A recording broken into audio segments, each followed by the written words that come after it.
राज्यों के बीच प्रतिस्पर्धा को बढ़ाने, घरेलू और वैश्विक निवेशकों को आकर्षित करने, कारोबारी माहौल में सुधार लाने के लिए ease of doing business ranking 2020 जारी की गई। इसमें आंध्र प्रदेश टॉप पर रहा है। वहीं उत्तर प्रदेश को दूसरा और तेलंगाना को तीसरा स्थान मिला है। आंध्र प्रदेश ने इस रैंकिंग में अपनी पोजीशन को बरकरार रखी, वहीं दूसरे स्थान पर तेलंगाना की जगह उत्तर प्रदेश ने ली है। तेलंगाना अब थर्ड पोजीशन पर पहुंच गया है। इस रैंकिंग में इस बार चौथे स्थान पर मध्य प्रदेश, पांचवें पर झारखंड, छठे पर छत्तीसगढ़, सातवें पर हिमाचल प्रदेश और आठवें पर राजस्थान रहा है। सबसे बड़ा बदलाव उत्तर प्रदेश की रैंकिंग को लेकर है और राज्यों की रैंकिंग कई मानकों मसलन निर्माण परमिट, श्रम के कानून, पर्यावरण पंजीकरण, सूचना और जमीन की उपलब्धता जैसे कई महत्वपूर्ण पहलू हैं जिनके आधार पर मिलती है। तो आप समझेंगे कि असल में इस रैंकिंग में जो बदलाव हुआ है उससे राज्यों में कारोबार की सुगमता किस तरीके से बदल रही है, कंपटीशन किस तरीके से बदल रहा है और साथ ही साथ जिनकी रैंकिंग खराब हो रही है या जिनकी रैंकिंग अच्छी हो रही है, इसका इम्पैक्ट कहां पर और किस तरीके से नजर आता है। हमारे साथ तीन बेहद खास मेहमान हैं। डॉक्टर सुभाष चंद्र पांडे सर हैं, फॉर्मर स्पेशल सेक्रेटरी और फाइनेंशियल एडवाइजर रहे ministry of commerce and industry, government of India में। सर स्वागत है आपका। हमारे साथ प्रोफेसर DK अग्रवाल हैं, प्रेसिडेंट हैं PhD chamber of commerce and industry से, आपका भी स्वागत है। और वरिष्ठ पत्रकार के बद्रीनाथ साहब हैं, सर बहुत बहुत स्वागत आपका। नमस्कार। शुरुआत मैं अग्रवाल साहब आपसे करना चाहूंगा क्योंकि मामला कारोबार की सुगमता को लेकर है और जो रैंकिंग है जिस तरीके से इसकी शुरुआत हुई थी और मकसद था कि स्टेट के बीच में कंपटीशन को बढ़ाना और जो एनवायरनमेंट है इंडस्ट्री के लिए उसको ज्यादा अच्छे माहौल की तरफ आगे ले जाना। किस तरीके से ये बदलाव 2020 की रैंकिंग में आप देखते हैं और कई राज्यों की पोजीशन भी बहुत तेजी के साथ बदली है पिछले एक साल में। ये जो रैंकिंग का जो प्रोसेस शुरू हुआ था 2014 में, आई थिंक एक बहुत ही बड़ा गेम चेंजर है। और जो एक इसका आइडिया था कि एक हेल्दी कंपटीशन क्रिएट करने का और सभी स्टेट्स, क्योंकि आज सेंट्रल गवर्नमेंट अपने आप में कुछ नहीं कर सकती, जो भी इंडस्ट्री लगनी होती है स्टेट में लगनी होती है और स्टेट के अंदर एक ऐसा कंपटीशन क्रिएट किया जाए ताकि हर एक स्टेट अपनी कोशिश करे अच्छे से अच्छा माहौल क्रिएट करने के लिए बिजनेस का। तो आई थिंक पर्पस काफी कुछ सफल भी रहा है। और इस बार हमने देखा है कि एक स्टेट जिसकी की रैंकिंग 12वीं रैंकिंग थी पिछली बार 2017-18 की, उस स्टेट ने 10 पायदान पे छलांग लगाई और अब 2 नंबर रैंकिंग पे आ गया है। और हमने अभी देखा भी है कि बहुत सारे इन्वेस्टर्स का, क्योंकि अभी एक कोविड टाइम के अंदर एक रियलाइजेशन आई कि इंडिया का एक सेल्फ रिलायंट और आत्मनिर्भर भारत की जो एक कॉल थी, और ऐसे समय में एक पूरे विश्व के अंदर बहुत सारी कंपनी जो विश्व की कंपनी है उनमें एक अवेयरनेस आई कि कहीं ना कहीं चाइना एक रिलायबल पार्टनर नहीं है और वहां से लोग अपना मैन्युफैक्चरिंग शिफ्ट करना चाहते हैं। तो हमने देखा कि जितने भी क्योंकि ये जो रैंकिंग हुई है इसका एक बेसिक पर्पस था कि जितने भी गवर्नमेंट ने जैसे एक रिफॉर्म एजेंडा दिया था, लगभग 80 रिफॉर्म्स का एजेंडा था, 187 रिफॉर्म्स के पॉइंट थे और लगभग 12 ऐसे बिजनेस रेगुलेटरी एरियाज थे जिसके अंदर की रिफॉर्म्स करने थे। तो जैसे यूपी स्टेट के अंदर जो एक बड़ी लंबी छलांग लगाई है उसका एक कारण यही था कि इन्होंने वो सारे रिफॉर्म्स काफी कुछ इंप्लीमेंट किए हैं। और हमने देखा है कि बहुत सारी कंपनीज जो कि चाइना से अपनी मैन्युफैक्चरिंग शिफ्ट करना चाहती है, वो काफी लोग इंटरेस्ट ले रहे हैं, यूपी की गवर्नमेंट से बात कर रहे हैं। अभी सिंगापुर के बहुत सारे इन्वेस्टर्स ने यूपी गवर्नमेंट के साथ बात की, अमेरिका के इन्वेस्टर्स ने बात की, जापान के इन्वेस्टर्स ने बात की। तो कहीं ना कहीं इसका जो रिजल्ट है, जो ये प्रक्रिया शुरू की गई थी ईज ऑफ डूइंग बिजनेस की रैंकिंग करने की, उसका एक फल नजर आ रहा है कि कुछ स्टेट जितना बड़ा इनिशिएटिव यूपी ने लिया, ऐसे ही और भी स्टेट मेरा मानना है कि इससे प्रेरित होंगे और कहीं ना कहीं इसका इम्पैक्ट, एक पॉजिटिव इम्पैक्ट हमें नजर आएगा। पांडे सर, ये जो कॉन्सेप्ट था और जैसा कि कहा अग्रवाल साहब ने कि इसका इम्पैक्ट दिख रहा है स्टेट के विद इन स्टेट, मैं कहूँ जो कंपटीशन है और जो रिफॉर्म्स की बात होती है, एनवायरनमेंट की बात होती है, अगर इंडस्ट्री के लिहाज से देखें उसमें काफी तेजी के साथ बदलाव हुए हैं। और वो राज्य कई ऐसे हैं जो कि बहुत ही ज्यादा पिछड़े माने जाते थे, उन्होंने रैंकिंग में काफी अच्छा सुधार किया, मैं कहूँ कि बहुत बड़ा जंप लिया है इंडस्ट्री के नजरिए से। और भारत में अगर स्टेट के अंदर औद्योगिकरण की रफ्तार को बढ़ाने की दिशा में इन कदमों को देखें तो किस तरीके की रफ्तार है ये? ये बहुत ही स्वागत योग्य कदम है, और मैं इसकी थोड़ा सा पृष्ठभूमि आपको ये बताना चाहूँगा कि ये जो कार्यक्रम हमने GPIIT में शुरू किया था, वो आपको याद होगा वर्ल्ड बैंक जो कंट्रीज की रैंकिंग करता है उसमें 10 पैरामीटर्स पर कंट्रीज की रैंकिंग होती है, और जिसमें 190 कंट्रीज में 2014 से पिछले साल 19 तक हम 142 से 63 रैंक पर आ गए थे। तो वो जो 10 पैरामीटर्स थे उसमें से 3-4 ऐसे हैं जो नए बिजनेस के लिए हैं कि नया बिजनेस शुरू करने में कितनी आसानी होती है, बिजली का कनेक्शन मिलने में, कंस्ट्रक्शन परमिट मिलने में कितने, और इसके अलावा बाकी 6-7 थे जो सभी नए और पुराने सभी बिजनेस के लिए है कि टैक्स पेमेंट करना कितना आसान है, लोन लेना कितना आसान है, या कमर्शियल डिस्प्यूट्स कितनी आसानी से निपट जाते हैं। तो जो इसको लेकर इसमें जो आकलन किया जाता था वो केवल दिल्ली और मुंबई के लिए के आधार पर किया जाता था। तो हमने ये पाया कि दिल्ली और मुंबई तो बहुत मायनों में एक तरह से सैचुरेट हो चुकी हैं, वहां पर फ्रेश इंडस्ट्रियलाइजेशन का स्कोप कम है, दे आर मेट्रोपोलिस, और जो फ्रेश इंडस्ट्रियलाइजेशन हो रहा है वो हमारे अलग अलग राज्यों में, अलग अलग मुफस्सिल टाउन्स में, सिटीज में हो रहा है, जहां पर ये वर्ल्ड बैंक की रिपोर्ट का असर नहीं पहुंचता। तो जो हम जो रिफॉर्म कर रहे थे, बहुत से रिफॉर्म ऐसे किए जो केवल दिल्ली और मुंबई के लिए नहीं थे, जब वो रिफॉर्म हुआ तो उसका असर पूरे देश पर पड़ा। लेकिन हमने ये पाया कि जब इन्वेस्टर फैसिलिटेशन और प्रमोशन का काम करते हैं कि केंद्र सरकार के बाद जो जहां पर है कि कंपनी जल्दी से बनाना है तो कॉर्पोरेट अफेयर्स ने वेब पोर्टल बना के प्रोसेस, एक सिंपल एप्लीकेशन फॉर्म बना के वो सिंप्लीफाई कर दिया।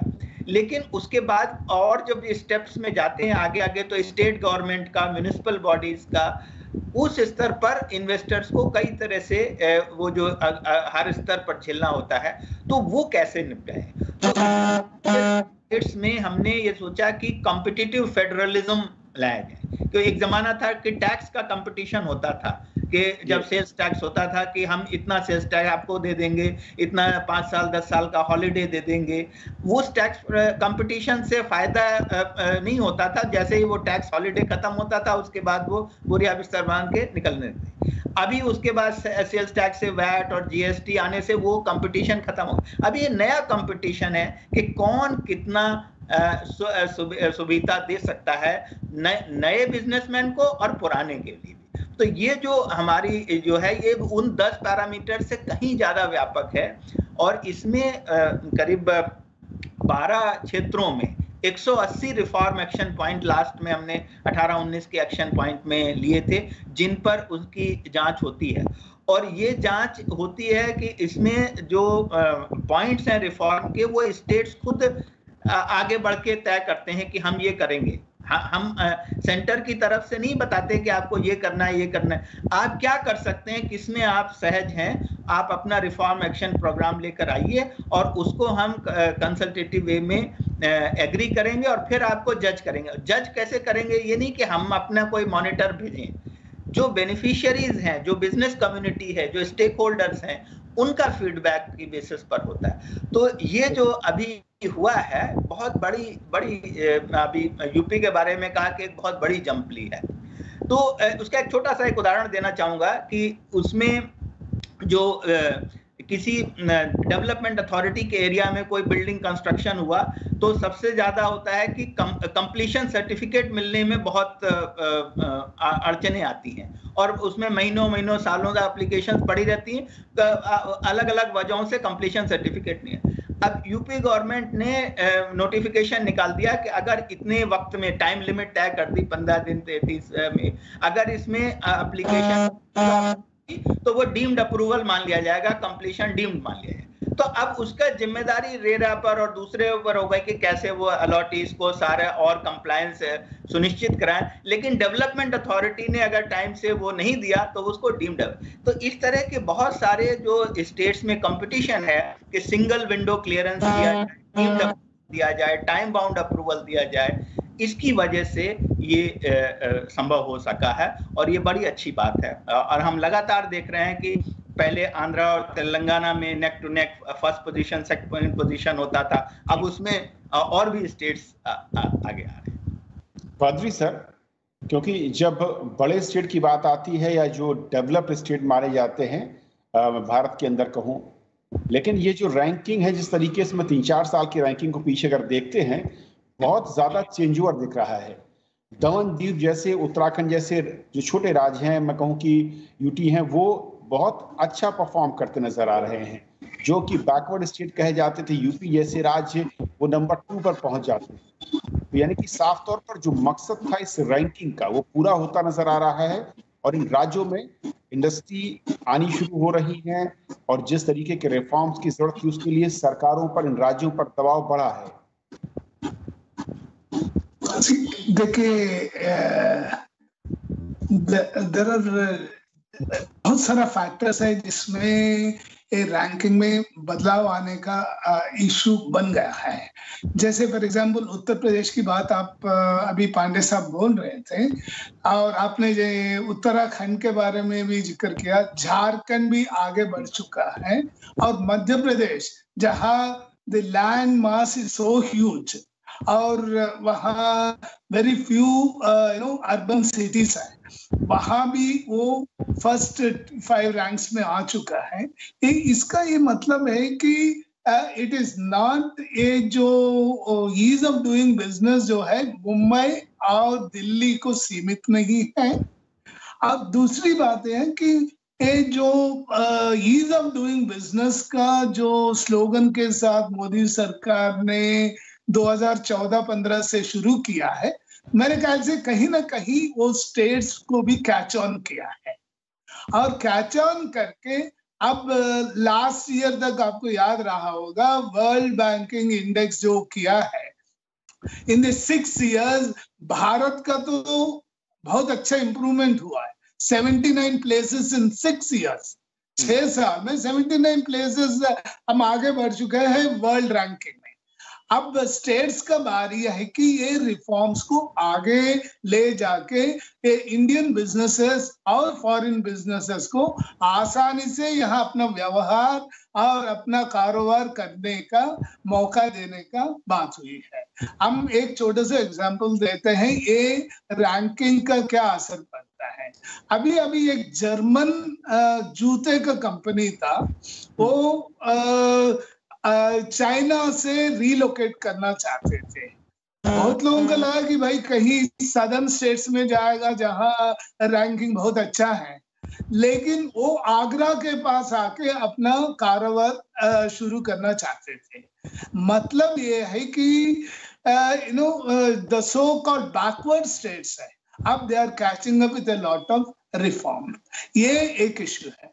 सेकंड इश्यू मुझे लग रहा है कि वर्ल्ड ओवर जितना भी कंपनियां हैं इस रैंकिंग्स को बहुत सीरियसली लेके अपना काम शुरू करते हैं, लेकिन ये अफसोस की बात है कि भाई इंडियन बिजनेसमैन इसके ऊपर क्यों आगे बढ़ के पार्टनरशिप की मोड में आगे क्यों स्टेट्स के साथ दे रहे हैं, ये बहुत बड़ा क्वेश्चन मार्क है। क्योंकि सिंगापुर वाले आ सकते हैं, जर्मन आ सकते हैं, फ्रेंच कंपनीज आ सकते हैं, लेकिन यूनाइटेड स्टेट्स की फॉक्सकॉन आ सकता है तमिलनाडु में। लेकिन इंडियन बिजनेसेस अभी भी जितना भी रैंकिंग अच्छा बना, रिफॉर्म्स अच्छा किया है, अभी भी अपना लिक्विड रिसोर्सेस को साथ रख के अभी भी मुझे लग रहा है कि वेट एंड वॉच की मोड में क्यों रहे हैं। ये बहुत बड़ी क्वेश्चन मार्क है। मुझे लगता है कि कविन जी इसके ऊपर हम लोग थोड़ा सा रोशनी डालना चाहिए।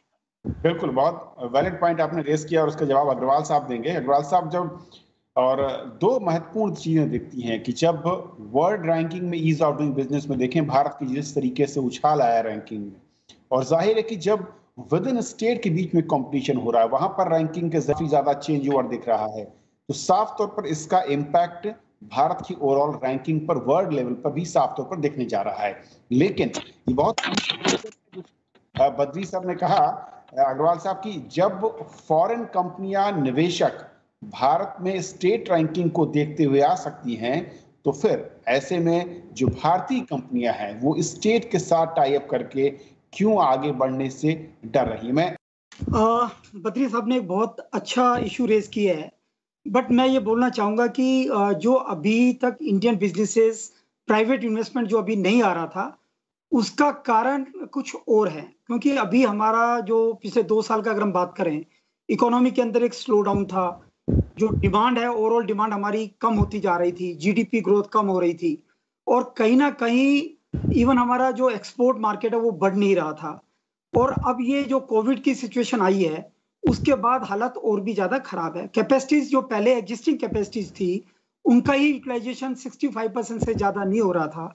तो ऐसे केस में नई कैपेसिटी क्रिएट करना, आई थिंक अनलेस अनटिल आपके पास बाहर की कंपनी आके प्रोडक्शन करती है या आप उनसे कोलैबोरेट करते हैं और आप बाहर के मार्केट को कैचअप करते हैं, इस तरह की आपकी कंड्यूसिव एनवायरनमेंट हो, इस तरह की आपकी पॉलिसीज हो, तो शायद मेरा मानना है कि उस समय इंडियन बिजनेसेस आगे बढ़ेंगे।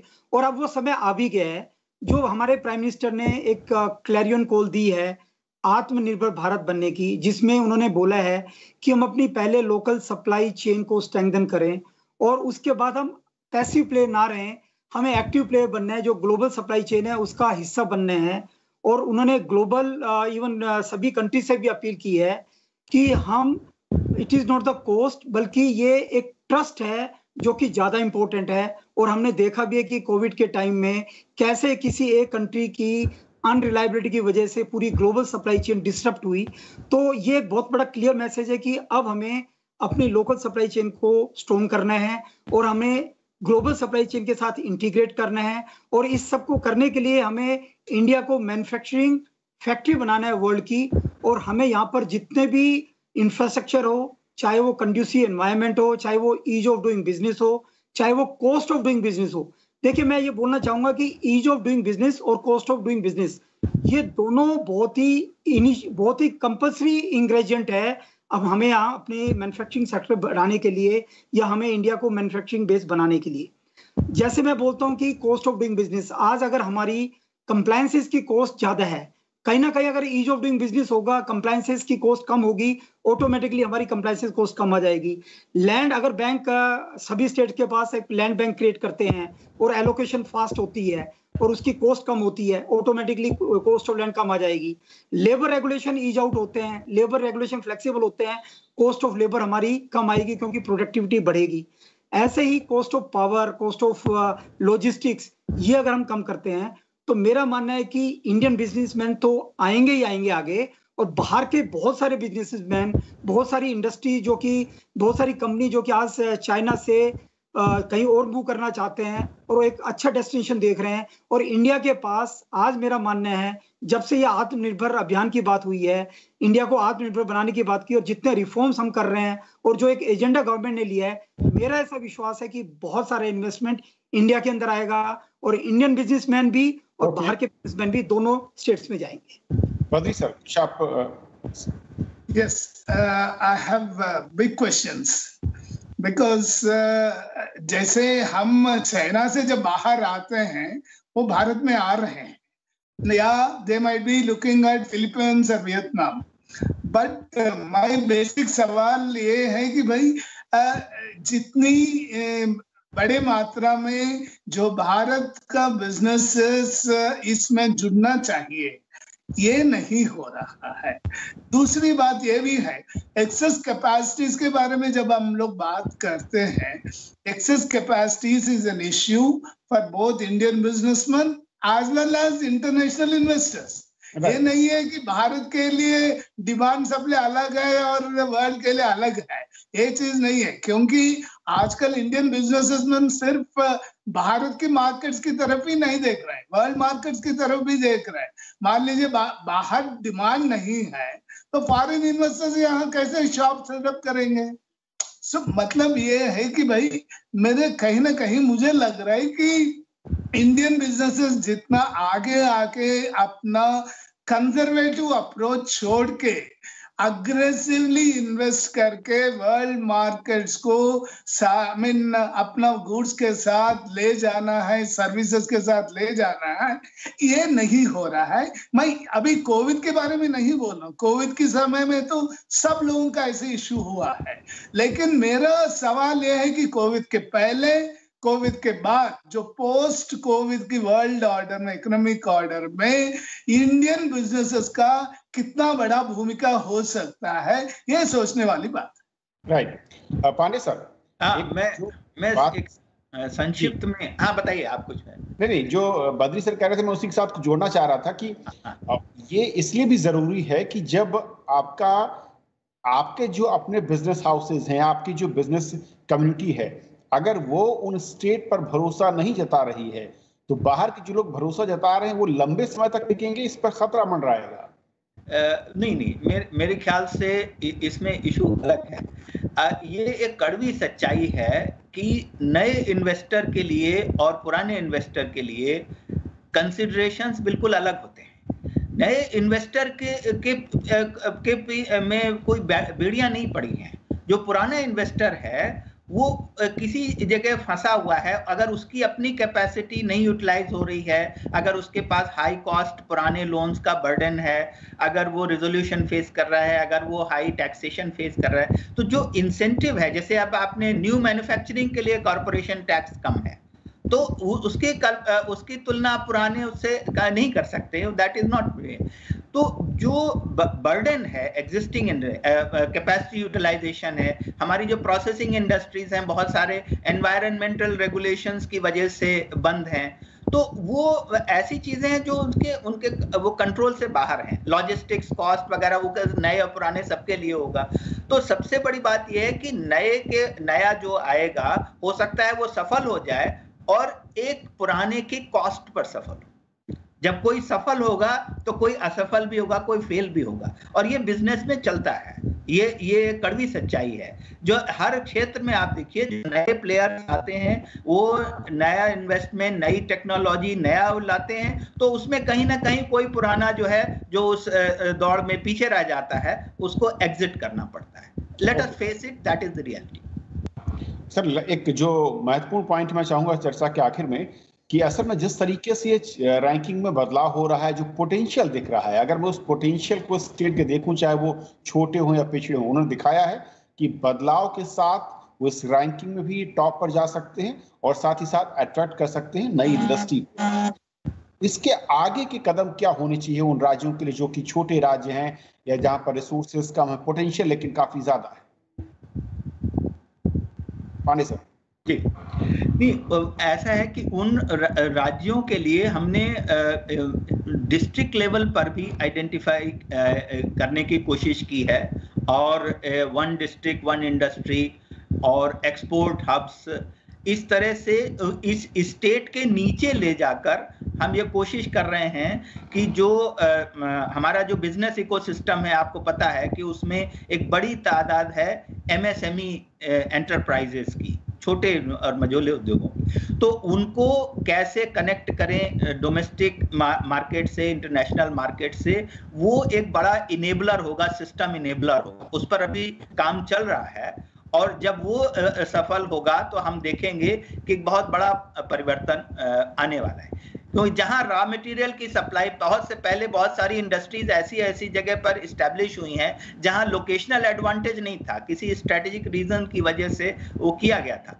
लेकिन अब धीरे धीरे ज्यादा से ज्यादा इंडस्ट्रीज का जो रिओरिएंटेशन है वो बिजनेस लॉजिक की वजह से हो रहा है, वो टैक्स या और स्ट्रेटेजिक कंसिडरेशन से नहीं होगा, तो वो इसी से होगा कि कहाँ रॉ मटेरियल अच्छा है, इलेक्ट्रिसिटी सप्लाई प्रॉपर है, क्वालिटी सप्लाई है, लेबर स्किल्ड लेबर है कि नहीं है, रेगुलेटरी रिजीम कैसी है, रिस्क बेस्ड इंस्पेक्शन है या आर्बिट्ररी इंस्पेक्शन है, तो इन चीजों पर होगा। और इसलिए ये जो स्टेट्स है इस रिफॉर्म प्रोसेस में जो आगे बढ़ेंगे और ये रिफॉर्म करेंगे, जिसके लिए एक तय एजेंडा है, लॉजिस्टिक कॉस्ट रिमूव करना, बिजनेस कॉस्ट रिमूव करना, फैसिलिटेट करना। अभी जैसे फेसलेस असेसमेंट है, ये अक्रॉस द बोर्ड है, नए इन्वेस्टर, पुराने इन्वेस्टर, हर स्टेट के लिए। तो सेंटर अपना काम कर रहा है और उसको सप्लीमेंट करते हुए जो स्टेट आगे बढ़ के करेगा वो इन बिजनेस को ले जाए। मिस्टर अग्रवाल, और क्या इंडस्ट्री चाहती है इस वक्त राज्यों से, क्योंकि काफी कुछ माहौल पहले से बदल रहा है सुविधाओं के लिहाज से, और चाहे उनके काम करने में जो एटमॉस्फेयर है, या फिर मैं कहूँ कि विंडो जो सिस्टम था, मल्टी विंडो या फिर मल्टी लेयर सिस्टम, उसमें काफी सुधार हुआ है। देखिए, मैं बहुत सारे स्टेट्स में वन विंडो सर्विस शुरू की है, लेकिन वन विंडो सर्विस सिर्फ एप्लीकेशन डालने के लिए नहीं होनी चाहिए।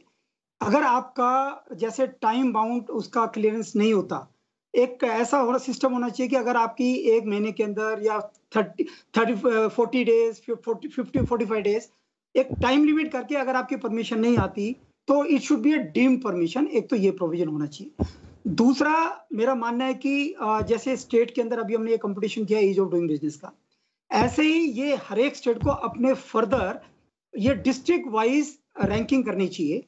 और मेरा मानना है कि ये डिस्ट्रिक्ट वाइज जिस दिन हम रैंकिंग कर देंगे, क्योंकि जो फैक्ट्रीज हैं, जब तक डीएम लेवल पे इसमें इन्वॉल्वमेंट नहीं होगी तब तक हम रियल ग्राउंड लेवल पे ईज ऑफ डूइंग बिजनेस नहीं देख पाएंगे। तो बहुत जरूरी है कि हम इसको अगर हम इम्प्लीमेंटेशन करना चाहते हैं तो हमें ईज ऑफ डूइंग बिजनेस के लिए रैंकिंग भी डिस्ट्रिक्ट लेवल पे करें। और दूसरा, जो एक वन डिस्ट्रिक्ट वन प्रोडक्ट की बात है, मेरे हिसाब से हर एक डिस्ट्रिक्ट में, इंडिया की जितनी भी डिस्ट्रिक्ट आप देख लीजिएगा, उसकी वहाँ की कुछ खूबियत है, कुछ खास बात है। वहाँ की जो प्रोडक्ट, जो उनकी स्पेशलाइजेशन है, कोर कॉम्पिटेंस है, हम उसका क्लस्टर बेस्ड वहाँ पर सिस्टम शुरू करें। जो कॉमन फैसिलिटीज है गवर्नमेंट, स्टेट गवर्नमेंट वहाँ पर बनाए, ताकि वहाँ की जो एमएसएमईज है, कॉटेज इंडस्ट्रीज है, उसको भी बढ़ावा मिलेगा, उसको सारी सपोर्ट मिले। कॉमन फैसिलिटीज के लिए हम गवर्नमेंट उसको सपोर्ट कर सकती है, मार्केट एक्सेस के लिए सपोर्ट कर सकती है, फंडिंग के लिए इस तरह का एक सभी को कॉमन फंडिंग वहां से मिल सके। तो इस तरह का अगर हम स्ट्रक्चर क्रिएट करते हैं और ये स्ट्रक्चर हमारा डिस्ट्रिक्ट लेवल पे क्रिएट हो, तो मेरा मानना है कि ईज ऑफ डूइंग बिजनेस तो बढ़ेगा ही बढ़ेगा, और एक इंक्लूसिव ग्रोथ की जो हम बात करते हैं, जो एक इक्विटेबल ग्रोथ की बात करते हैं, वो भी हम अचीव कर पाएंगे। बट अदरवाइज मैं एक बात और कहना चाहूंगा, जो अभी बात हो रही थी, अभी ये जो कोविड की वजह से अब जो ये आत्मनिर्भर अभियान की बात करी है, इसके अंदर एक बहुत बड़ा फोकस है कि हम इंडिया का मेक इन इंडिया करें। और जो हमारी इंपोर्ट पे डिपेंडेंस है, हम जैसे अब चाइना की बात करते हैं कि एज ए पीएचडी चैम्बर भी हमने आज बोला कि चाइना से हमें सारा इंपोर्ट स्टॉप कर देना चाहिए, या तो हम उसको डाइवर्ट करें अपने फ्रेंडली कंट्रीज में, जो कि हमें एक्सपोर्ट के लिए भी इक्वल अपॉर्चुनिटी देते हैं, और जहां पर हो सके हम कैपेसिटी क्रिएट करें अपने यहाँ पर डोमेस्टिकली, और डोमेस्टिकली इसको बनाएं। तो जो हमारे बद्री जी बोल रहे थे कि डोमेस्टिक में हमारे इंडियन मैन्युफैक्चरर्स नहीं आ रहे, अगर उनको लेवल प्लेइंग फील्ड मिलेगा वो डेफिनेटली आएंगे। लेवल प्लेइंग फील्ड होना भी बहुत जरूरी है इंटरनेशनली कॉम्पिटिटिव होने के लिए। बद्री सर, एक आखिरी कमेंट में चाहूंगा, बहुत संक्षेप में, क्योंकि वक्त कम है। स्टेट में एक सुझाव ये है कि डिस्ट्रिक्ट लेवल पर रैंकिंग को लाना होगा, उसको भी इवैल्यूएट करना चाहिए। कुछ और ऐसे स्टेप आपको लगता है जिनकी जरूरत है स्टेट्स में? मुझे लग रहा है कि डिस्ट्रिक्ट लेवल में रैंकिंग लेने में कोई दिक्कत नहीं है, बट मुझे लग रहा है कि जो स्टेट्स ने रिफॉर्म्स किया है और आप टाइम बाउंड की क्लियरेंसेस के बारे में मांगते हैं, the same way this industry should also come up with time bound implementation of projects. ये नहीं कि आपने क्लियरेंसेस ले लिया और 10 साल के लिए बैठ गए। ये भी नहीं है कि बैंक से आपने लोन ले लिया लेकिन कहीं और डाइवर्ट हो गया। मेरा मतलब यह है कि भाई आप जो पार्टनरशिप के हिसाब से करेंगे स्टेट्स और इंडस्ट्री, मुझे लग रहा है कि ये रिफॉर्म का कोई अर्थ निकलेगा नहीं। तो सिर्फ आप फॉरेन इन्वेस्टर्स के ऊपर ही आप निर्भर रहेंगे, फिर आत्मनिर्भर कैंपेन का जो बेसिक मकसद जो प्रधानमंत्री की मन में शायद है, तो वो अचीव करने में मुझे नहीं लग रहा है कि ये पूरी तरह से हो सकता है। मुझे लग रहा है कि भाई जैसे रिफॉर्म्स टाइम बाउंड होना चाहिए, आपको क्लियरेंसेस टाइम बाउंड पे होना चाहिए, स्टेट ओन फैसिलिटीज होना चाहिए, कॉमन फैसिलिटीज, ये सब देने के लिए बहुत सारा स्टेट्स रेडी है, क्योंकि आपस में स्पर्धा बढ़ चुका है।